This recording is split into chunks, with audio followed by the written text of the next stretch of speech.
सह वीर्यं करवावहै तेजस्विनावधीतमस्तु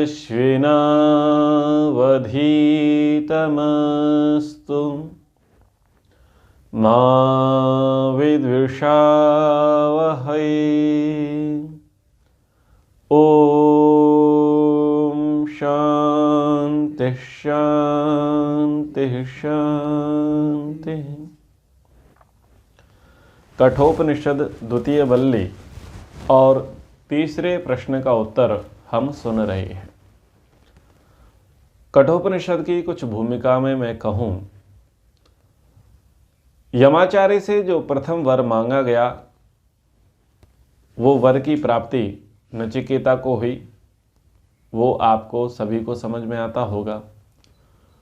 दूसरा जो वर था कि स्वर्ग साधक अग्नियां क्या हैं, स्वर्ग कैसे प्राप्त होता है, वो प्रश्न भी समझ में आता है और वो उत्तर भी सभी को समझ में भली भांति आता है। परंतु तीसरा जो प्रश्न है कि मृत्यु के बाद क्या होता है, यानी आत्मा और परमात्मा की क्या स्थिति है, ये प्रश्न तो पूछा जाता है, लेकिन उत्तर दूसरी, तीसरी, चौथी, पांचवी, छठी वल्ली तक चलता रहता है। इसलिए लोग प्रायः कंफ्यूज रहते हैं कि उसका उत्तर था क्या। तो दूसरी वल्ली जब हम आरंभ करते हैं तो सबसे पहले दो मार्गों का वो वर्णन करते हैं। एक मार्ग है श्रेय, दूसरा मार्ग है प्रेय। श्रेय का कौन वर्ण करता है और प्रेय का वर्ण कौन करता है, श्रेय का वर्ण करने वालों की स्थिति क्या होती है और प्रेय का वर्ण करने वालों की स्थिति क्या होती है, ये प्रस्तावना में यमाचार्य ने नचिकेता से कहा। तो श्रेय मार्ग और प्रेय मार्ग का वर्णन करने के बाद आवश्यकता किसकी है कि नचिकेता को ईश्वर के विषय में भी बताया जाए और जीवात्मा के विषय में भी बता सके, क्योंकि जिसे प्राप्त करना है उसके गुण, उसके कर्म, उसके स्वभाव की जानकारी होना चाहिए। और जो प्राप्त करना चाहता है जीवात्मा, उसे स्वयं का बोध होना चाहिए। जीवात्मा किन साधनों से परमात्मा का प्राप्त कर सकता है, साक्षात्कार कर सकता है, उस साधनों की जानकारी होनी चाहिए। और कैसे दोषों के कारण वो परमात्मा से दूर हो जाता है, उसकी भी उसे जानकारी होनी चाहिए। तो आप देखेंगे कि दूसरे में, तीसरे में, चौथे और पांचवी, छठी वल्ली में ईश्वर और जीव के विषय में बताते बताते ये भी बताया जाता है कि क्या दोष होते हैं और क्या गुण होते हैं। मन किस प्रकार से साधक हो जाता है और किन परिस्थितियों मन बाधक हो जाता है। बुद्धि किन स्थितियों में परमात्मा प्राप्ति के लिए साधक बनती हैं और किन परिस्थितियों में वो जाकर के बाधक बन जाती हैं। इंद्रियां किस प्रकार से सहयोगी होती हैं और इंद्रियां कैसे विषय लोलुप हो जाती हैं, इसके विषय में वो बताते चलेंगे। तो ये समग्र जो व्याख्यान है वो व्याख्यान ही उनके एक प्रश्न का उत्तर है कि मृत्यु के बाद क्या होता है, यानी जीवात्मा परमात्मा को कैसे प्राप्त कर सकता है। ये भूमिका में मैंने आपको बात कही। आपको इतना समझ में आ गया? चलिए, तो पिछली कक्षा में हमने क्या सुना था, जीवात्मा और परमात्मा के विषय में सुना कि ईश्वर का मुख्य नाम क्या है, ओम। और आत्मा की स्थिति कैसी है, ना जायते ना म्रियते, ना तो वो जन्म होता है, ना वो मरता है, ना ही वो किसी के द्वारा मारा जा सकता है। ठीक है, ये बातें यहां तक कह दी गई थी।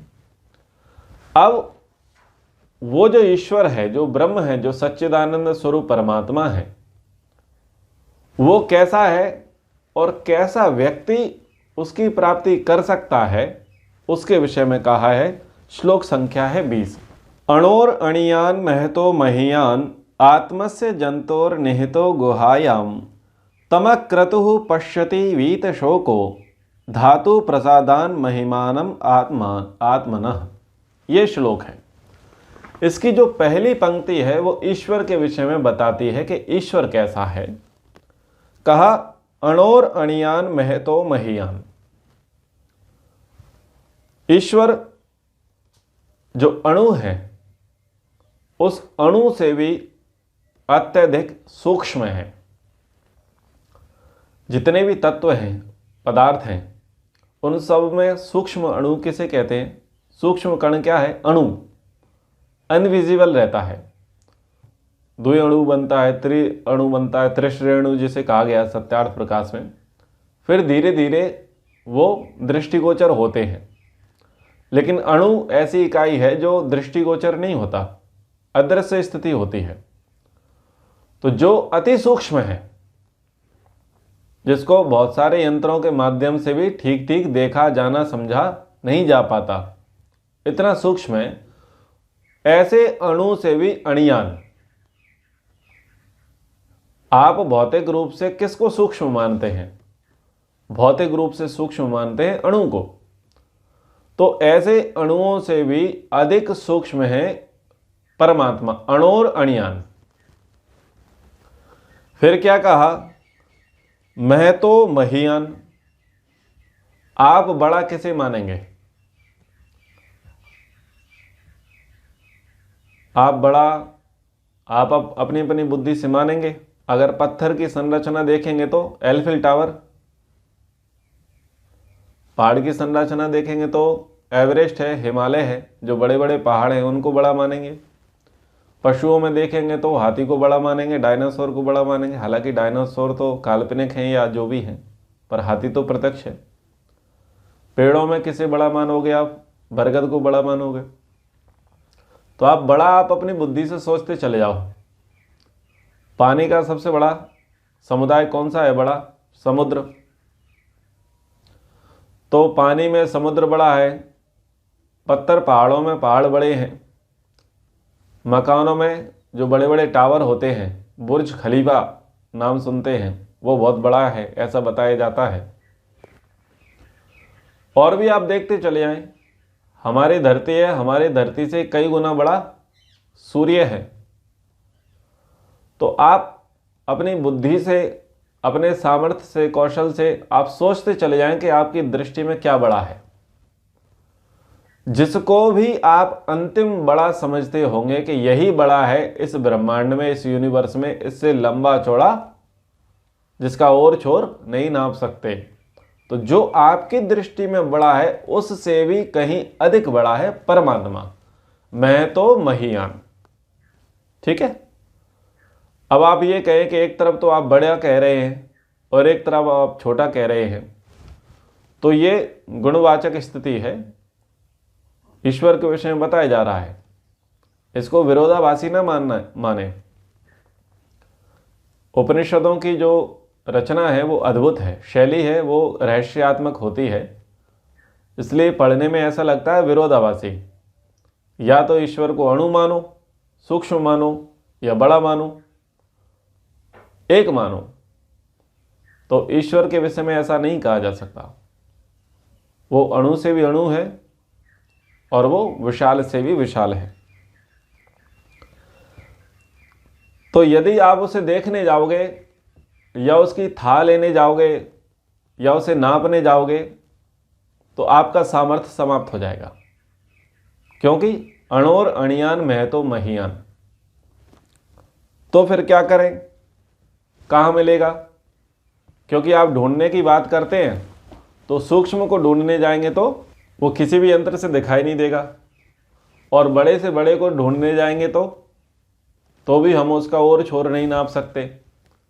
तो इतना सामर्थ्य थोड़ी है कि उस सूक्ष्म तत्व की खोज में निकलेंगे संसाधनों को लेकर के, या बड़े से बड़े चोटियों को, पहाड़ों को खोजते फिरेंगे कि क्या बड़ा है, क्या बड़ा है। इतना सामर्थ्य थोड़ी है। आप ये बताओ मिलेगा कहाँ? वो गहराइयों में मिलेगा या ऊंचाइयों में मिलेगा? ये बताओ। हम अणु की तरफ जाएंगे तो परमात्मा मिल जाएगा, तो हम अणु की ओर चले जाएं। और यदि महान की ओर, बड़ा आकार की वस्तुएं अगर उसकी ओर चले जाएं, वहां जाकर के परमात्मा मिल जाए तो हमारा जाना सार्थक हो। तो कठ ऋषि कह रहे हैं कि ना तो अणु की ओर भागो, ना महान की ओर भागो, ना सूक्ष्म की ओर भागो, ना स्थूल की ओर भागो। तो कहां मिलेगा? जंतोर निहितो गुहायाम। जंतु जंतु किसे कहा गया है यहाँ पर? जीवात्मा को। और वैसे बोलचाल की भाषा में जीव जंतु, कीड़े मकोड़े ऐसे शब्दों का प्रयोग करते हैं ना, तो वहां वो जीव जंतु, वो जीव ही जंतु है और जंतु ही जीव है। लेकिन विज्ञान की भाषा में और बोलचाल की भाषा में जीव जंतु का अर्थ ले लिया जाता है बहुत छोटे प्राणी, बहुत छोटे प्राणी जिनको सामान्य आंखों से हम देख नहीं सकते, उनको जीव जंतु हम कह देते हैं। तो जंतु जो जन्मधारी है, जो देहधारी है, उसको जंतु कहा गया है। वो जो जीवात्मा है वो उसकी गुफा में है। यानी क्या कह रहे हैं कि आप कस्तूरी मृग हो, आप उसकी सुगंधी को दुनिया जमाने में ढूंढते फिरोगे तो आपको मिलेगा नहीं। कहाँ मिलेगा? बोले आपकी नाभि में मिलेगा, आपके अंदर ही मिलेगा, आपके भीतर मिलेगा। तो जंतोर निहितो गुहायाम, इतनी पंक्ति समझ में आ गई? वो जीवात्मा के हृदय में ही मिलेगा। अब व्यक्ति खुश हो गया कि देखो आचार्य की कितनी बड़ी कृपा हुई कि ना तो हमें सूक्ष्म तत्व की खोज करने की जरूरत पड़ी और ना ही स्थूल तत्व की खोज करने की जरूरत पड़ी। भगवान तो हमारे अंदर ही है, तो हम चाहे जब मिल लेंगे, हम चाहे जब बात कर लेंगे, कोई दिक्कत नहीं है। अब तो अपना काम धंधा करो। क्यों जी? बात समझ में आती है ना? अब ज्यादा जैसे रेलवे स्टेशन नजदीक हो, एयरपोर्ट नजदीक हो, बस स्टॉप नजदीक हो, बोले इतनी जल्दी जाकर के क्या करेंगे, 2 मिनट का रास्ता है, तब तक चाय तो पियो, क्या तकलीफ है, चले जाएंगे। तो ऐसे व्यक्ति आलस फैलाता है या नहीं फैलाता? अरे हो जाएगा, 2 मिनट का काम है। किसी ने कहा कि मुझे टिकट लेना है तो मुझे लाइन में लगना पड़ेगा। अरे ऐसे लाइन में लगने की जरूरत नहीं है, ऑनलाइन कर देंगे, 2 मिनट का काम है, बैठो। यानी पहले व्यक्ति को कठिनता लग रही थी, लेकिन उसको यह बताया गया कि बाहर भटकने की जरूरत नहीं है, अपने यहीं पर बैठे बैठे काम हो जाएगा। तो व्यक्ति आलस फैलाता है या नहीं फैलाता? आलस फैलाता है। तो यहां आलस फैल रहा है। जब जीवात्मा को यह पता चला कि परमात्मा को बाहर खोजने की जरूरत नहीं है, क्योंकि बाहर वो मिलने वाला हमको है नहीं, और वो तो अपने ही घर में बैठा है, तो अपने घर में बैठा है तो मिल लेंगे, क्या तकलीफ है। लेकिन जो नीचे की पंक्ति कही है वो बहुत महत्वपूर्ण कही है कि आप कहते हो कि मिल लेंगे, आपके नजदीक है तो आप हल्के में मत लेना। प्रायः समाज में क्या होता है, दिए तले अंधेरा होता है। जो व्यक्ति लोकल होता है उस लोकल की वैल्यू की नहीं जाती। क्या माना जाता है? ठीक है, वो तो अपना ही है, ठीक है ना, उनसे अपना काम कराना तो बाएं हाथ का खेल है, चुटकियों में काम हो जाएगा, मिनटों में काम हो जाएगा। और नजदीकी व्यक्ति को हमेशा हल्के में लिया जाता है। उसकी योग्यता को, उसके गुणों को, उसके कर्म को, उसके स्वभाव को ज्यादा महत्व नहीं दिया जाता, क्योंकि आपको यह अभिमान होता है कि हम उसको ठीक ठाक जानते हैं और वो हमारे लिए कोई विशेष नहीं है, कोई महत्वपूर्ण नहीं है। इसलिए कोई बात नहीं, उसको ज्यादा महत्व देने की आवश्यकता नहीं है, हम निपट लेंगे अपने स्तर से। तो कहा तमक्रतु, तम उस परमात्मा को जो अक्रतु है, अक्रतु पश्यति, जो निष्काम कर्म करने वाला व्यक्ति है वो ही उसके साथ व्यवहार कर सकता है, वही व्यक्ति उसे ठीक ठीक समझ सकता है, जान सकता है। यानी अक्रतु व्यक्ति ही परमात्मा को प्राप्त कर सकता है। तो अक्रतु का अर्थ लोगों ने यह निकाल लिया कि कुछ भी कर्म मत करो, किसी भी प्रकार की इच्छा मत करो, किसी भी प्रकार की कामना मत करो,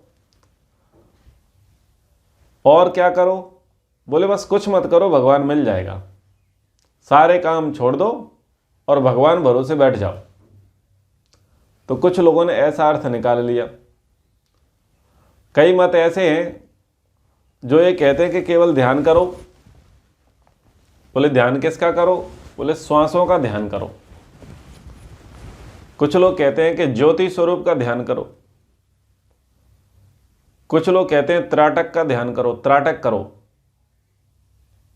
और कुछ मत करो, कुछ सोचो मत, कुछ विचारो मत, केवल तराटक करो।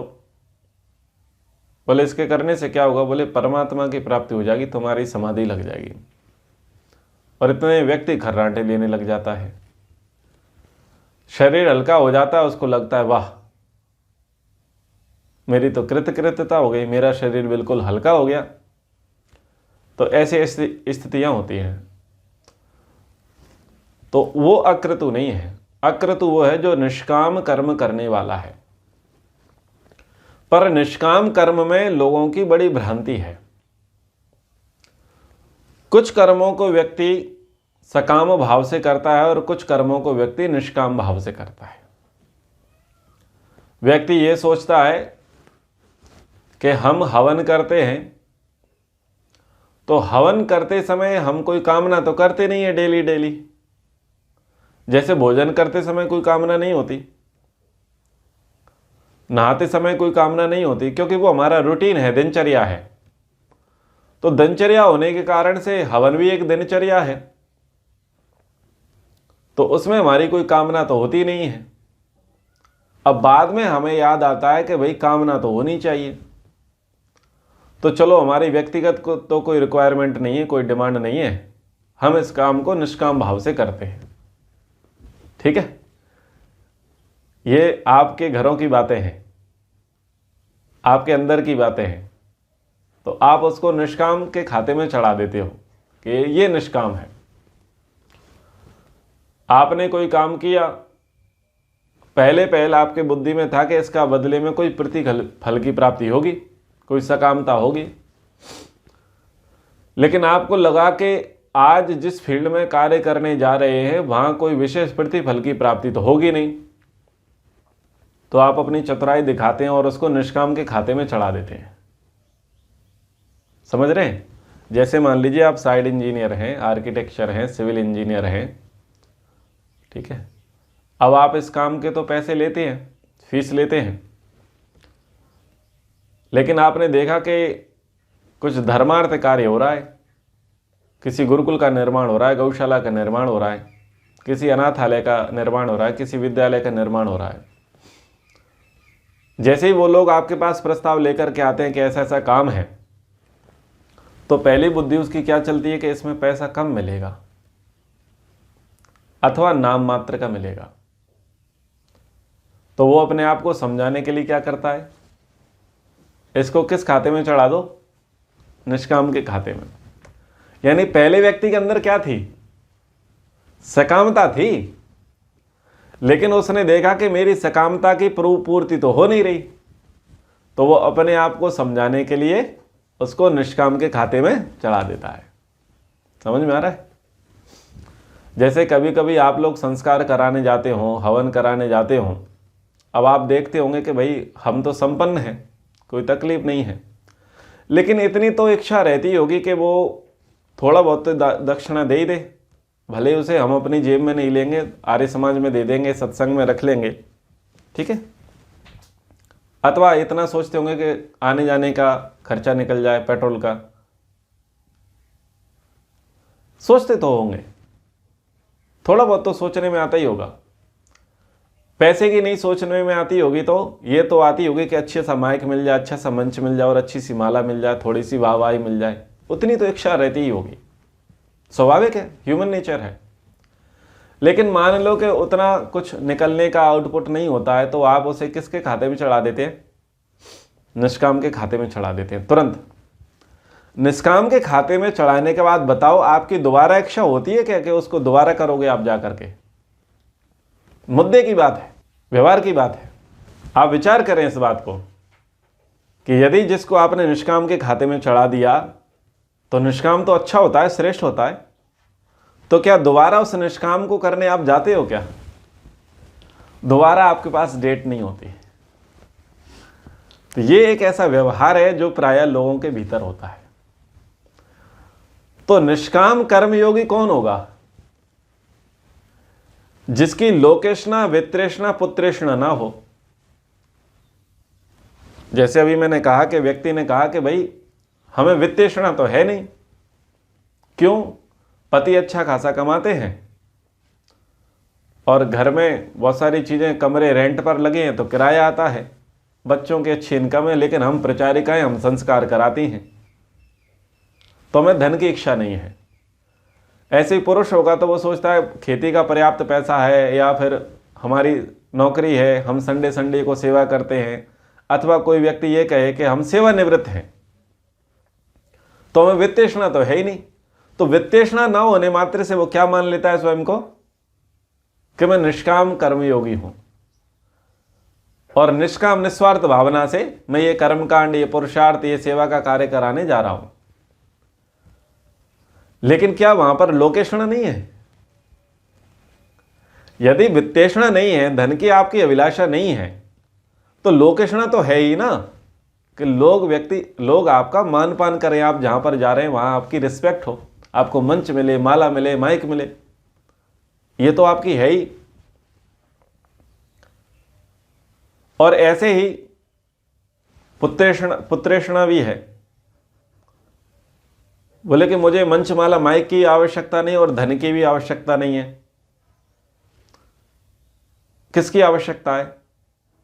बोले मेरे पुत्रों का भला हो जाए। मैं एक संकेत में आपको यहां एक कथाकार का उदाहरण देता हूं कि एक कथाकार हैं जो ये कहते हैं कि मुझे कथा की दक्षिणा नहीं लेनी। तो क्या करना है? बोले प्रतिदिन मेरी कथा में जितने लोग श्रवण करने आते हैं उन सबको भोजन कराना। भारत में और दुनिया में वो प्रसिद्ध हैं, वो संत गुजरात के ही हैं।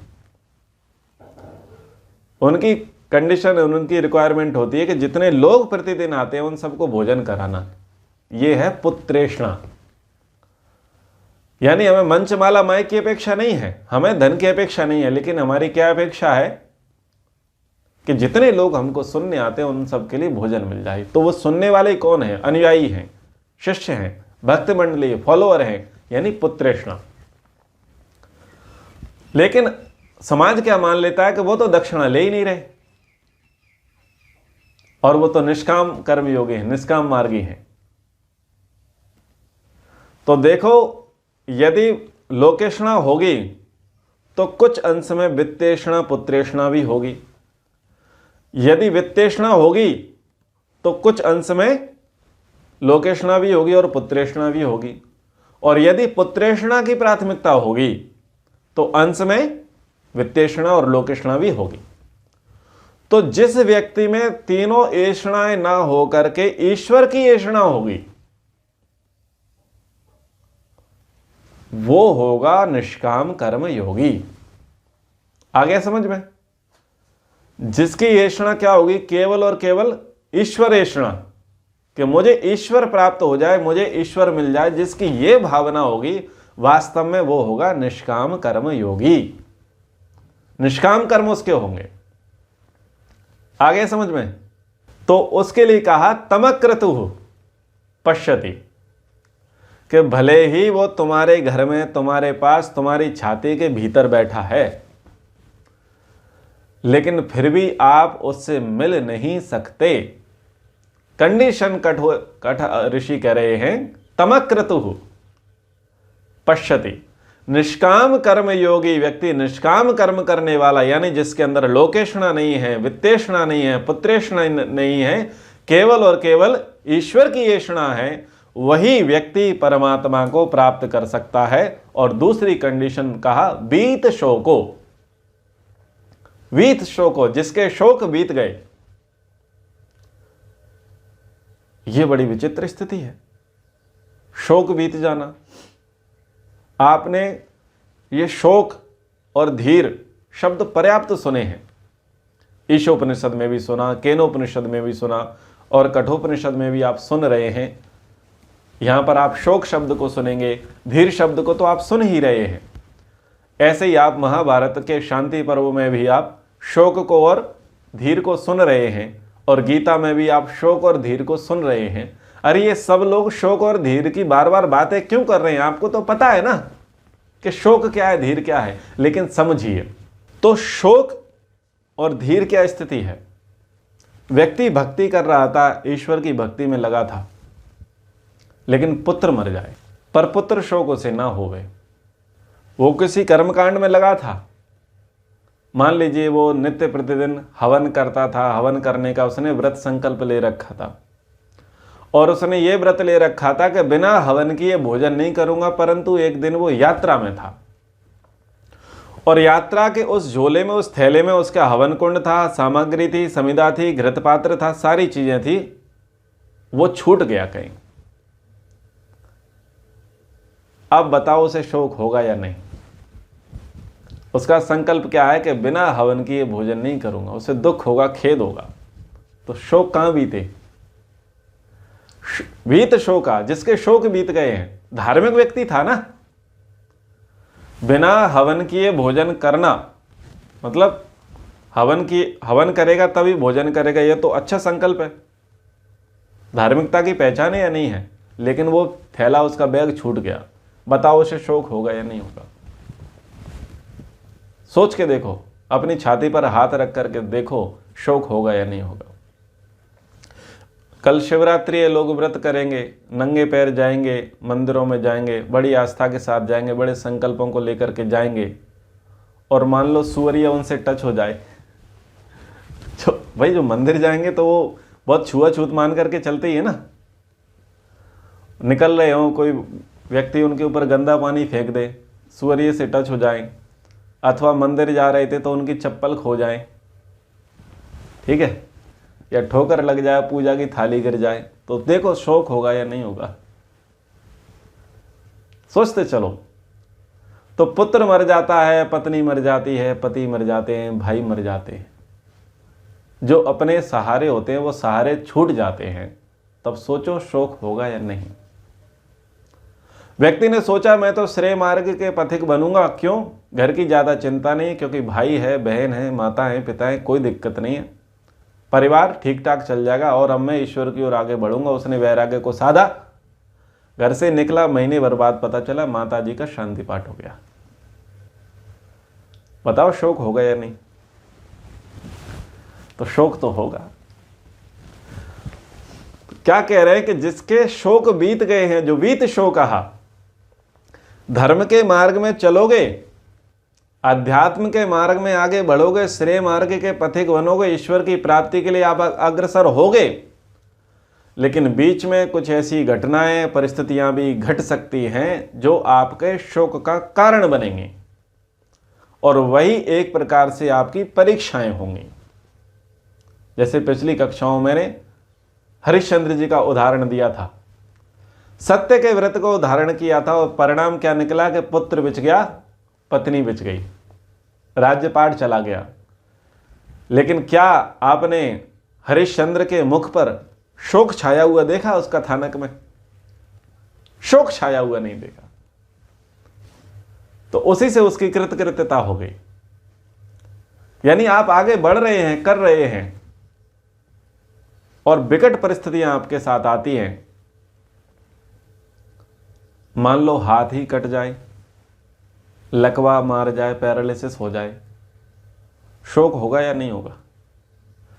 तो यहां कंडीशन यही रखी जा रही कि पहले तो व्यक्ति अक्रतु होवे, निष्काम कर्मयोगी होवे, उसके अंदर लोकेषण, वित्तेषण, पुत्रेषण ना होवे, और दूसरी कंडीशन ये करी जा रही है कि वो कैसा होवे? शोक रहित होवे, उसके शोक बीत जाए। और जो धीर शब्द कहा गया है, उस धीर शब्द को सुनो। धीर शब्द बड़ा विचित्र है। व्यक्ति क्या चाहता है कि मुझे आज अभी इसी वक्त ही परमात्मा मिल जावे। हालांकि ये भावना बुरी नहीं है, महर्षि दयानंद जी ने यही भावना रखी है। संध्या में कौन सा वचन आया है? हे ईश्वर दया निधे भवत कृपया अनेन जपोपासनादि कर्मणा धर्मार्थ काम मोक्षाणाम सद्यः सिद्धिर भवेन्नः। ये शब्द आया है, सद्यः सिद्धिर भवेन्नः, अभी इसी भक्त मुझे उसकी प्राप्ति चाहिए। तो इसकी तो कामना करी गई है कि तीव्र इच्छा होनी चाहिए भगवत प्राप्ति की, लेकिन तीव्र इच्छा के साथ साथ ये कहा कि धैर्य। एक योगी थे, इमली के पेड़ के नीचे बैठे थे, बोले जब वो बैठे थे तो एक राहगीर राह से निकलते हुए जा रहा था। उन्होंने योगी को इमली के पेड़ के नीचे बैठा हुआ देखा। उसने कहा कि भगवान, मैं तो कई वर्षों से आपकी ख्याति सुनता हूं, आपकी सिद्धियों को सुनता हूं कि आप बड़े भगत हैं, पर कोई व्यक्ति लंबे समय तक काम करता है उसको तो सफलता मिल ही जाती है। हमें तो ऐसा लगता है आप आज भी तपस्या कर रहे हैं, मतलब आपको भगवान की प्राप्ति हुई नहीं। आप ऐसे कैसे भगवान को प्राप्त करने में लगे हैं? उस योगी ने कहा कि ये बताओ, जिस पेड़ के नीचे मैं बैठा हूं वो पेड़ है इमली का। इस इमली के पेड़ में कितने पत्ते लगे होंगे? उसने कहा कि असंख्य होंगे, लाखों होंगे। तो बोले कि अगर लाखों जन्मों तक भी मुझे तपस्या करनी पड़े और लाखों जन्मों के बाद भी मुझे भगवान मिल जाए, तब भी मुझे कोई दिक्कत नहीं, कोई घाटे में नहीं हूं। ऐसा धीरता चाहिए, ऐसा धीरज चाहिए ईश्वर के लिए। और लोगों को यह समस्या होती है कि हम यम का पालन कर रहे हैं, नियम का पालन कर रहे हैं, आसन का प्राणायाम पालन कर रहे हैं, प्राणायाम प्रत्याहार धारणा ध्यान समाधि का पालन कर रहे हैं, और वो झुंझला जाते हैं, उद्विग्न हो जाते हैं कि भगवान क्यों नहीं मिल रहा, भगवान क्यों नहीं मिल रहा, भगवान क्यों नहीं मिल रहा। अरे भगवान तुम्हारा चपरासी थोड़ी है भाई, भगवान तुम्हारा नौकर नहीं है, तो कैसे मिलेगा? तो देखो आगे शब्द दिया है, धातु प्रसादान तमक क्रतु पश्यति वीत शोको। यहां तक बात हो गई। आगे लिखा है धातु प्रसादान महिमानम आत्मनः। वो तो जब उसकी कृपा होगी। ये दो काम आपकी जिम्मेदारी है कि आप अपने आप को शोक रहित, मोह रहित, लोभ रहित, यानी काम क्रोध लोभ मोह ईर्ष्या द्वेष आलस्य निंदा चुगली अहंकार, ये जो जितने भी जो दोष हैं, व्याधि स्यान संशय आलस्य प्रमाद अमृति भ्रांति दर्शन अलब्ध भूमिकत्व अनवस्थितत्व, ये जो 9 अंतराय हैं, आप इनको पार करो, ये आपका काम है। तीनों इष्टाओं से मुक्त हो जाओ, ये आपका काम है। आप तैयारी करके बैठे रहो, लेकिन आप ये नहीं कह सकते कि गेट खोल। आप अपनी तैयारी करो, लेकिन ये हट नहीं कर सकते, आग्रह नहीं कर सकते कि गेट खोल। किससे? ईश्वर से। क्या? गेट खोल, मुझे अंदर ले ना, वो आपकी परीक्षा लेगा। धातु प्रसादान, वो देखेगा, वो जगत कर्ता भगवान है, उसकी कृपा से ही, उसकी महिमा से ही आप अंदर प्रवेश कर सकते हैं, यानी परमात्मा को प्राप्त कर सकते हैं। अणोर अणियान महतो महियान जंत महियान आत्मस्य जंतोर निहितो गुहायाम तमक क्रतु पश्यति वीत शोको धातु प्रसादान महिमानम आत्मनः।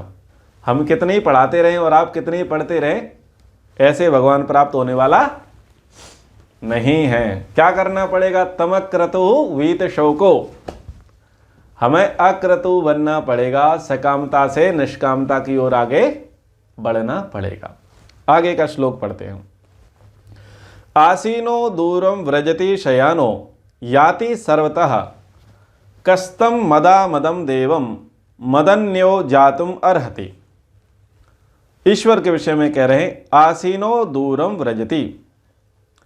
ईश्वर आसीन है। कहां पर? दूरम। आसीन है ईश्वर, बैठा हुआ है। और फिर कहा क्या कहा कि दूरम व्रजति, दूर भी जाता है। शयानो याति सर्वता, और सोता हुआ भी, बैठा है सोया हुआ भी है, लेकिन फिर भी वो सब जगह पहुंचा हुआ ही है। आपने केनोपनिषद में भी इस प्रसंग को पढ़ा है और ईशोपनिषद में भी पढ़ा है। तदे जति तन्ने जति तद दूरे तदवंत के तदंतरस्य सर्वस्य तदु सर्वस्यासे वाह्यत। आप यहाँ पर हैं और आप किसको देखो? सूर्य को देखो। आप दौड़ लगाओ तो सूर्य, आप जितनी दूर तक दौड़ लगा सकते हो, चाहे आप हवाई जहाज से जाओ। जैसे आप सूर्य को यहाँ देख रहे थे, वैसे ही आप सूर्य को वहाँ पर भी देखोगे, भले ही आप हवाई जहाज से क्यों ना चले जाओ। तो चल आप रहे थे, लेकिन वो परमात्मा यहाँ भी था और हवाई जहाज से यात्रा करके आप जहाँ भी, जिस देश में भी जा रहे थे, वहाँ भी था। ठीक है, तो ये है सरल अर्थों में, आसीनो दूरम व्रजति शयानो याति सर्वथा। वो एक जगह बैठा हुआ ही सब जगह फैला हुआ है। अच्छा, सबसे ज़्यादा शक्तिशाली किसे माना जाता है? जो घूम घूम करके हार्ड वर्क करे उसको शक्तिशाली माना जाता है, या जो एक जगह बैठ करके टेबल वर्क करे और वहां से सारी चीजों को मेंटेन कर रहे उसको शक्तिशाली माना जाता है। जो एक जगह बैठ करके सारी चीजें मेंटेन कर रहा है उसको ज्यादा शक्तिशाली, ज्यादा पावरफुल माना जाता है। जैसे शादी समारोह हो या कोई कार्यक्रम हो तो आप देखें कि खाने की टेबल किस तरफ लगी है, मंडप की क्या स्थिति है, बारात की क्या स्थिति है, आगंतुक मेहमानों को कहाँ बैठाया जा रहा है। अब आप होस्ट हैं तो आप भागते फिरो, आप इधर जाओगे तो उधर का छूट जाएगा, उधर जाओगे तो उधर का छूट जाएगा। लेकिन आपने क्या किया, सब जगह सीसीटीवी कैमरे लगा दिए और वॉकी टॉकी हाथ में, और वहीं से आप बता रहे हो कि मंडप की ये स्थिति है, वो देखो, आगंतुकों को वहां बैठाओ, वहां पर मटर पनीर खत्म हो गया है, वहां पर रसमलाई खत्म हो गई। आप एक जगह से सारा मेंटेन कर रहे हो, सारा काम व्यवस्थित चल रहा है। जितने भी लोग आपके यहाँ आए वो कह रहे हैं कि वाह आपका अद्भुत प्रबंध है, और आप बड़े शांत दिखाई दे रहे हैं। तो बताओ पावरफुल कौन ज्यादा था, जिसने एक जगह बैठ करके सारी चीजों को मेंटेन कर लिया, वो ज्यादा पावरफुल है ना। हाँ, तो ईश्वर वैसा ही है, आसीनो दूरम व्रजति शयानो, वो एक जगह बैठा हुआ और सब चीजों को मेंटेन करने वाला है, लेकिन उसका कोई वॉकी टॉकी नहीं है और ना ही उसके कोई हेल्पर हैं। ये हेल्पर तो हमारे हैं, और ना ही उसे किसी सीसीटीवी कैमरे की अपेक्षा है, वो खुद ही सब जगह फैला हुआ है। ठीक है। कस्तम मदा मदम देवम मदन्यो जातम अर्हति। अगर सामान्य व्यक्ति होता है तो सामान्य व्यक्ति क्या करता है, फूला नहीं समाता कि देखो मेरा कितना गजब का मेंटेनेंस था, मैनेजमेंट था, और तुम्हारा कैसा तुच्छ मैनेजमेंट है। तो फुदकता है, उचकता है, फूला नहीं समाता है। ठीक है। और दूसरे एक व्यक्ति होता है जिसको डर होता है कि यदि हमारे सीक्रेट्स पता चल गए तो हमारे पर रेड ना पड़ जाए, छापा ना पड़ जाए, लोग हमें किडनैप ना कर ले। दो प्रकार के लोग होते हैं, और दोनों प्रकार के लोगों में क्या कॉमन है कि वो इंटेलिजेंट है। तो एक तो डरता है कि हमें कोई ट्रेस ना कर ले, पता ना कर ले, इसलिए वो गुपचुप काम करते रहते हैं। और एक को ये डर नहीं रहता कि मेरे ऊपर कोई है, और वो मस्ती से घूमता रहता है, कोई दिक्कत नहीं, अपने कर्तव्य दिखाता रहता है। ईश्वर इन दोनों से अलग है। आप सोच के देखो कि जैसे मैंने उदाहरण दिया कि एक जगह पर यानी टेबल पर यानी एक रूम में बैठ करके आपने इतने सारे फंक्शन को ऑर्गेनाइज कर लिया बिना किसी परेशानी के, बिना किसी झंझट के। तो जिसके ऊपर कोई नहीं होगा वो तो छाती चौड़ा के घूमेगा, बताएगा ना कि देखो मेरा वेल मैनेजमेंट था। अब ईश्वर के ऊपर कोई है क्या? नहीं है। तो ईश्वर को छाती चौड़ा के घूमना चाहिए? नहीं। देखो शब्द क्या आया है, कस्तम मदा मदम, मदम अमदम। वो मस्ती में चूर नहीं है, उसके पास जो उपलब्धि है, जो उसका गुण है, उसका मद नहीं है ईश्वर को। यानी सरल है, इतना सारा सर्वांतर्यामी सच्चिदानंद स्वरूप सर्वशक्तिशाली सर्वव्यापक सर्वाधार होने पर भी वो सरल है, यानी वो ईगो में नहीं रहता। समझ में आ रहा है? देवो मदन्यो जातुम अर्हति। तो जो ऐसा है तो उसको मेरे सिवा कौन जान सकता है? ऐसे देव को मेरे सिवा कौन जान सकता है? कौन कह रहा है? यमाचार्य। किससे कह रहे हैं? नचिकेता से। नचिकेता को कह रहे हैं कि वो परमात्मा ऐसा है, उसको मेरे सिवा कौन जान सकता है। यानी यहां पर क्या अर्थ हुआ कि यमाचार्य नचिकेता को ये बता रहे हैं कि मैं परमात्मा को जानता हूं। और पिछले प्रसंग में क्या सुना था कि जो ये कहता है कि मैं परमात्मा को जानता हूं मतलब वो नहीं जानता, और जो ये कह रहा है कि मैं परमात्मा को नहीं जानता मतलब वो जानता है। तो ये अर्थ अब यहां पर नहीं घटेगा।